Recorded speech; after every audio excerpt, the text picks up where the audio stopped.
ಎಲ್ಲರಿಗೂ ನಮಸ್ಕಾರ. ನೀವು ನೋಡ್ತಾ ಇದ್ದೀರಾ ಸಿಗ್ನೇಚರ್ ಸ್ಟುಡಿಯೋ. ನಾನು ಪ್ರಶಾಂತ್. ಸ್ನೇಹಿತರೆ, ಜೀವನ ಅಂತಂದಾಗ ಮನುಷ್ಯನಿಗೆ ಆರೋಗ್ಯದ ಸಮಸ್ಯೆ ಬಹಳನೇ ಸರಳವಾಗಿ ಹಾಗೂ ಸುಲಭವಾಗಿ ಬರುವಂತಹ ಒಂದು ಪ್ರಕ್ರಿಯೆ ಅಂತಲೇ ಹೇಳ್ಬೋದು. ಅದರಲ್ಲೂ ಕೂಡ ಆರೋಗ್ಯ ಸಮಸ್ಯೆ ಅಂತಂದಾಗ ದೇಹಕ್ಕಾಗುವಂತಹ ಸಮಸ್ಯೆಗಳು ಒಂದು ಕಡೆ ಆದರೆ ಮಾನಸಿಕ ಆರೋಗ್ಯ ಸಮಸ್ಯೆ ಮತ್ತೊಂದು ಕಡೆಗಿರುತ್ತೆ. ಸೊ ಈ ಆರೋಗ್ಯದ ಸಮಸ್ಯೆ ಅಂತ ಬಂದಾಗ ದೇಹಕ್ಕಾಗುವಂತಹ ಸಮಸ್ಯೆ ಇದ್ರೂ ಕೂಡ ನಮ್ಮ ಡಾಕ್ಟರ್ಸ್ ಅಥವಾ ಬೇರೆ ಬೇರೆ ಚಿಕಿತ್ಸಾ ಪದ್ಧತಿಗಳು ಇದ್ದೇ ಇರುತ್ತೆ. ಆದರೂ ಅವ್ರು ಹೇಳೋದು ಒಂದೇ ಒಂದು ಮಾತೇನು ಅಂತ ಹೇಳಿದ್ರೆ, ಮಾನಸಿಕವಾಗಿ ನೀವು ಎಷ್ಟು ಸ್ಟ್ರಾಂಗ್ ಆಗಿರ್ತೀರೋ ಅಷ್ಟು ಬೇಗ ಚೇತರಿಕೆಯನ್ನು ಕಂಡುಕೊಳ್ತೀರಾ ಅಂತ.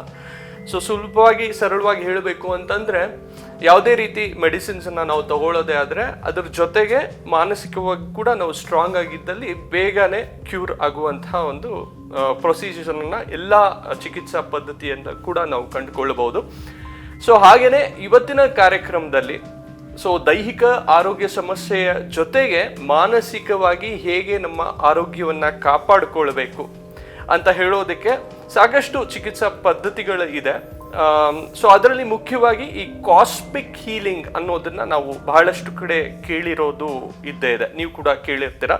ಸೊ ಅಂತಹದ್ದೇ cosmic healer doctor Aghori Chidambarayogi ಅವರು ನಮ್ಮ ಜೊತೆ ಇವತ್ತಿನ ಕಾರ್ಯಕ್ರಮದಲ್ಲಿ ನಮ್ಮ ಅತಿಥಿಗಳಾಗಿದ್ದಾರೆ. ಸೊ ಯಾವ ರೀತಿ ಕಾಸ್ಮಿಕ್ ಹೀಲಿಂಗ್ ಅಂದರೆ ಏನು, ಯಾವ ರೀತಿ ಆ ಒಂದು ಚಿಕಿತ್ಸೆ ಇರುತ್ತೆ, ಯಾವೆಲ್ಲ ಸಮಸ್ಯೆಗಳಿಗೆ ಆ ಒಂದು ವಿಧಾನದಲ್ಲಿ ಚಿಕಿತ್ಸೆಯನ್ನು ಕೊಡ್ತಾರೆ, ಸೊ ಅವ್ರ ಹತ್ರನೇ ನಾವು ಕೇಳಿ ತಿಳ್ಕೊಳ್ಳೋಣ. ನಮಸ್ತೆ ಗುರುಜಿ, ಕಾರ್ಯಕ್ರಮಕ್ಕೆ ಸ್ವಾಗತ. ನಮಸ್ತೆ.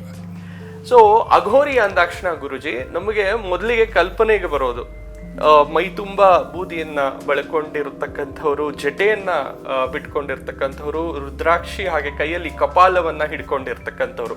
ಬಟ್ ನಿಮಗೆ ನೋಡಿದಾಗ ಅದ್ಯಾವುದು ಅಘೋರಿಗೂ ನಿಮಗೆ ರಿಲೇಟೆಡ್ ಇದೆ ಅಂತ ಅನ್ಸಲ್ಲ. ಯಾಕಂದ್ರೆ ನೀವು ತುಂಬಾನೇ ಕಾಮ್ ಆಗಿ ಸೈಲೆಂಟ್ ಆಗಿ ಇರುವಂತಹವ್ರು. ನಿಮ್ಮ ವೇಷಭೂಷಣ ನಾವು ಕ್ಯಾಶುವಲ್ ಆಗಿ ಧರಿಸುವಂತಹ ವೇಷಭೂಷಣ ಆಗಿದೆ. ಸೊ ನಿಮ್ಮ ಪ್ರಕಾರ ಅಘೋರತ್ವ ಅಂದ್ರೆ ಏನು, ನಿಮ್ಮ ಹೆಸರಿಗೆ ಅಘೋರಿ ಅಂತ ಯಾಕೆ ಬಂತು? ಅಘೋರತ್ವ ಬಗ್ಗೆ ನಿಮಗೆ ಒಂದು ಮಾಹಿತಿ ಕೊಡ್ತೇವೆ. ಅಘೋರತ್ವ ಅಂತ ಹೇಳಿದ್ರೆ, ಅಘೋರಿಗಳು ಅಂತ ಹೇಳಿದ್ರೆ ಭಯ ಇಲ್ಲದವರು. ಹಾಗೆ ಇವರು ಶಿವನ ದೇವರ ಆರಾಧಕರು.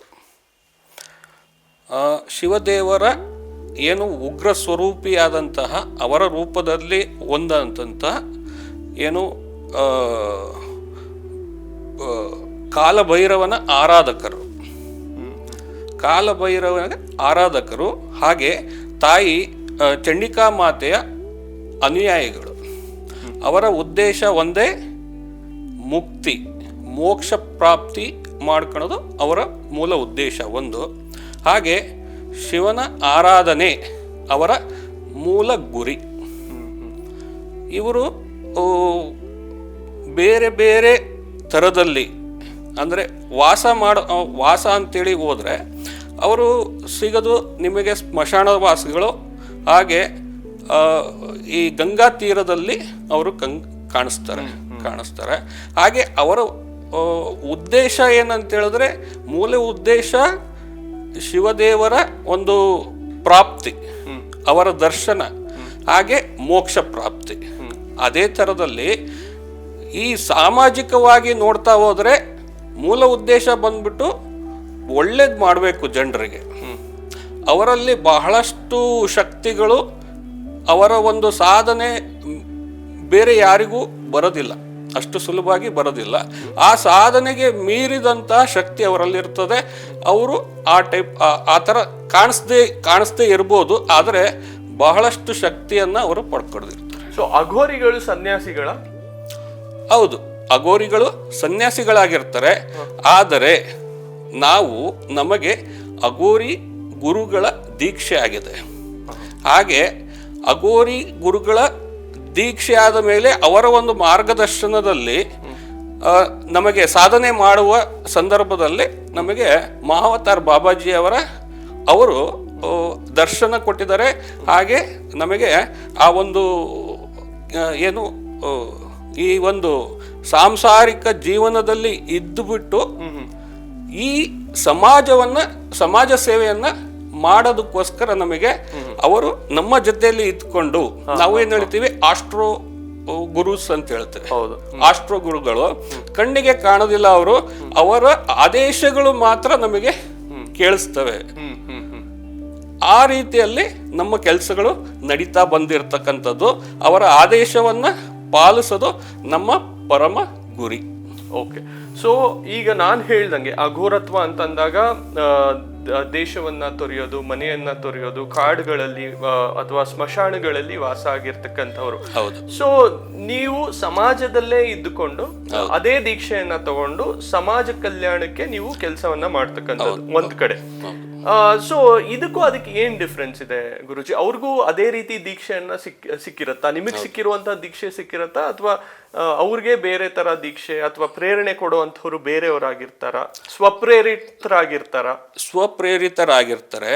ಹಾಗೆ ಅವರ ಕೆಲವೊಂದು ಇವಾಗ ಒಂದು ಬಸ್ ಇದೆ ಅಂತ ಹೇಳಿದ್ರೆ ಕಂಡಕ್ಟರ್ ಕೆಲಸ ಬೇರೆ ಇರ್ತದೆ, ಡ್ರೈವರ್ ಕೆಲಸ ಬೇರೆ ಇರ್ತದೆ.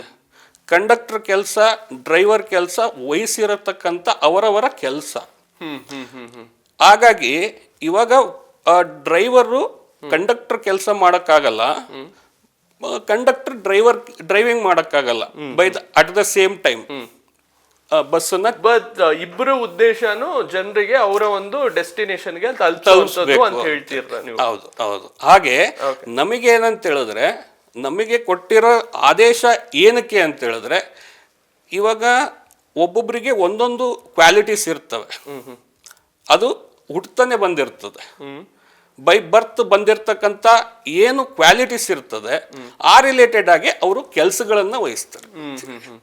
ಕೆಲವೊಬ್ಬ ಅಘೋರಿ ಗುರುಗಳು ಯಾವ ಟೈಪಲ್ಲಿ ಅಂತ ಹೇಳಿದ್ರೆ, ಅಘೋರಿಗಳಿಗೆ ದೀಕ್ಷೆ ಕೊಟ್ಬಿಟ್ಟು ಇದರ ಮಾಹಿತಿಯನ್ನ ಕೊಡ್ರಿ ಬೇರೆಯವರಿಗೆ ಅಂತ ಕಳಿಸ್ತಾರೆ. ಓಕೆ.